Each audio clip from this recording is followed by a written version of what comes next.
Sneakers shifted from utilitarian rubber and canvas spawned by Charles Goodyear's 1839 invention and mass-marketed by Converse in 1917, to a $100 billion symbol of status, identity, and financial speculation controlled by Nike, Adidas, and Jordan. This transformation was not accidental. It followed breakthroughs in technology, bold marketing gambits, and shifting cultural tides. But how did ordinary sports shoes become global power brokers? And who truly profits when fashion, finance, and individual identity collide? The answers begin at the origins of the sneaker empire. Charles Goodyear's 1839 discovery of vulcanization, heating rubber with sulfur to produce a material that resists heat and cold, set the technical foundation for modern sneakers.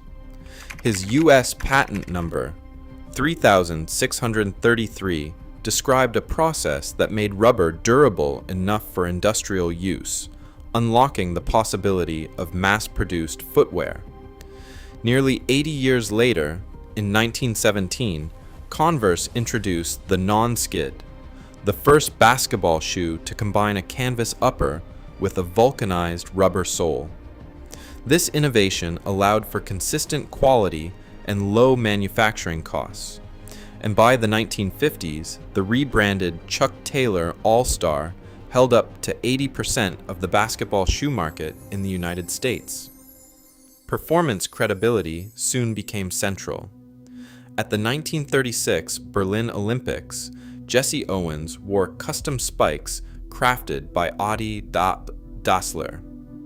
Dassler's workshop in Herzogenaurach, Germany, would later split into Adidas and Puma after a post-war rift between the Dassler brothers. Owens' 4 gold medals, won in Dassler's shoes, gave the brand international visibility and cemented the connection between technical innovation and athletic achievement. Each of these milestones, Goodyear's patent, Converse's mass production, Owens' Olympic triumph, and the Dassler split, transformed sneakers from laboratory experiments and factory products into tools of global sport. The groundwork was laid for later brands to claim legitimacy, not just through marketing, but through a tangible lineage of material science, athletic validation, and manufacturing scale. The future battles for cultural dominance and market share would rest on these early technical and sporting foundations. In the years after World War II, sneakers began to slip out of the gym and onto city streets. By the 1950s, American teenagers, flush with post-war spending power, adopted canvas sneakers as everyday wear, rejecting stiff dress shoes in favor of comfort and informality. This shift wasn't just about fashion. Sneakers became a symbol of youth, rebellion, worn by icons like James Dean and Marilyn Monroe, and featured in films that challenged the adult status quo.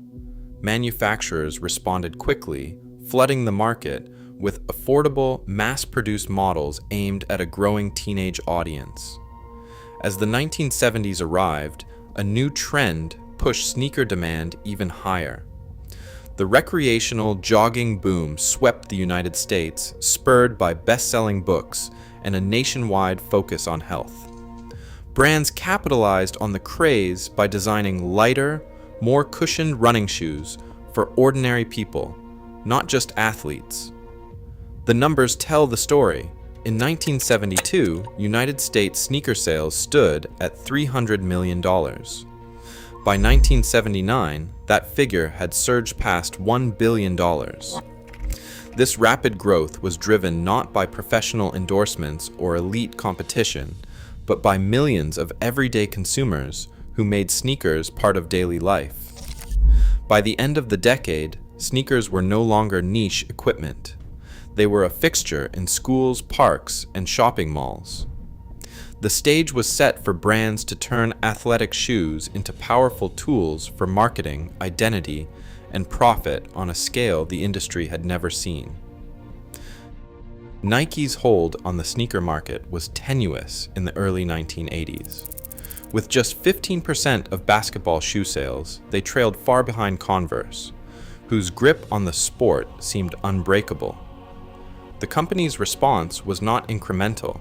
Instead, Nike signed rookie Michael Jordan to a 5-year, $2.5 million contract, more than double what Adidas or Converse had offered.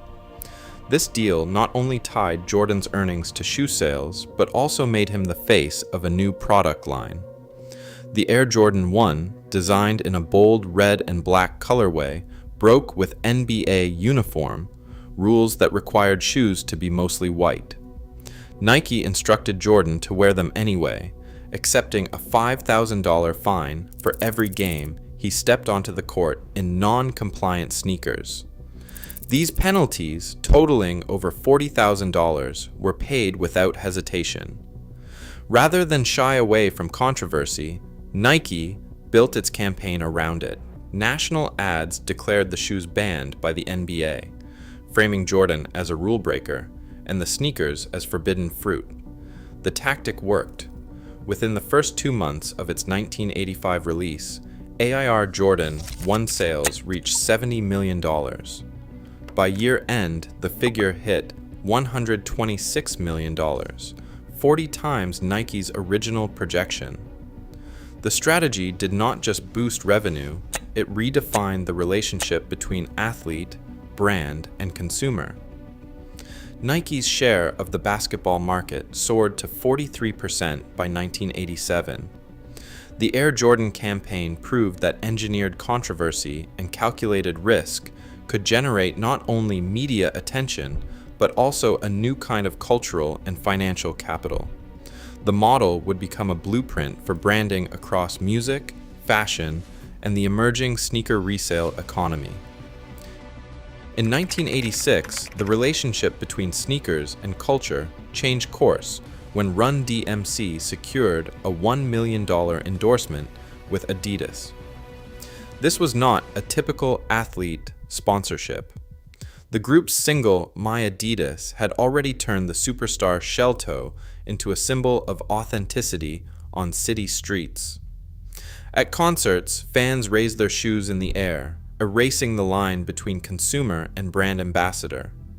For Adidas, the partnership was a calculated move, one that proved music could generate the same kind of credibility and sales once reserved for sports icons. Scarcity soon became its own form of marketing. By the early 2000s, limited edition releases drew crowds outside stores in cities from New York to Tokyo.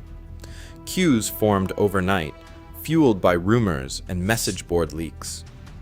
For many, the act of waiting became a rite of passage, a public claim to insider status. Brands responded by tightening supply, releasing shoes in small batches and tracking hype through emerging online forums. The economic logic of exclusivity reached a new level with the launch of StockX in 2015. Founded by Dan Gilbert, Josh Luber, Greg Schwartz, and Chris Kaufman, StockX introduced real-time bid and ask mechanics, treating sneakers like commodities on a financial exchange. Sellers listed pristine pairs and buyers submitted bids. Every transaction was authenticated before shipment, creating a transparent market where price data was public and past trades shaped future value. By 2020, the sneaker resale market exceeded $6 billion in annual volume, with some pairs reselling at 5 or 10 times their original price. This system turned authenticity and scarcity into tradable assets. Hype, once measured in street credibility, now translated directly into financial gain. As secondary markets grew, they reinforced the power of primary brands, amplifying demand for every new drop and feeding a cycle where culture, commerce, and speculation became inseparable. Kanye West's Yeezy partnership with Adidas redefined what sneakers could represent in the luxury market. By 2022, Yeezy generated $1.5 billion in annual revenue, with certain models retailing for $220, but regularly reselling above $800.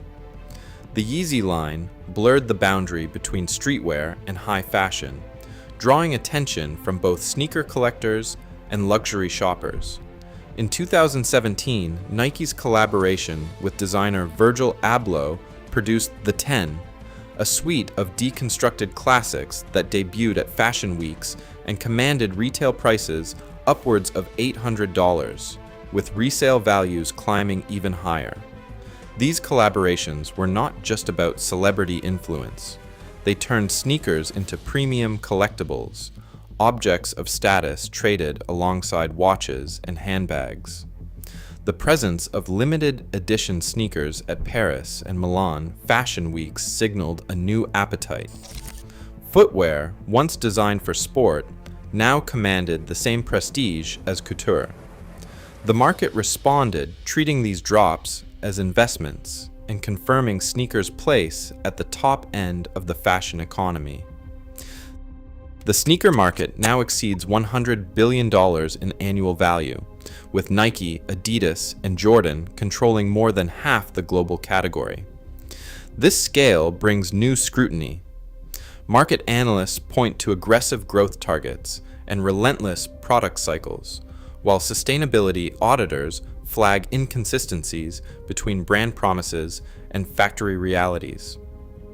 Nike's 2023 report claims 45% of its footwear uses recycled materials, yet independent audits continue to uncover gaps in carbon reporting and water use. Adidas touts its Parley Ocean Plastic initiative, but third-party reviews question the depth of supply chain changes. Labor investigations in Southeast Asia reveal persistent wage and safety violations, despite public-facing codes of conduct.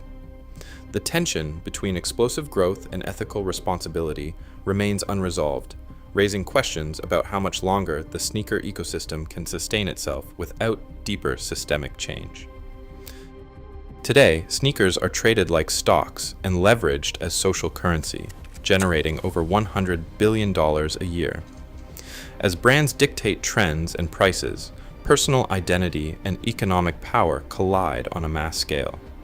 The real contest now is over who controls meaning and who profits from it. Share your thoughts below.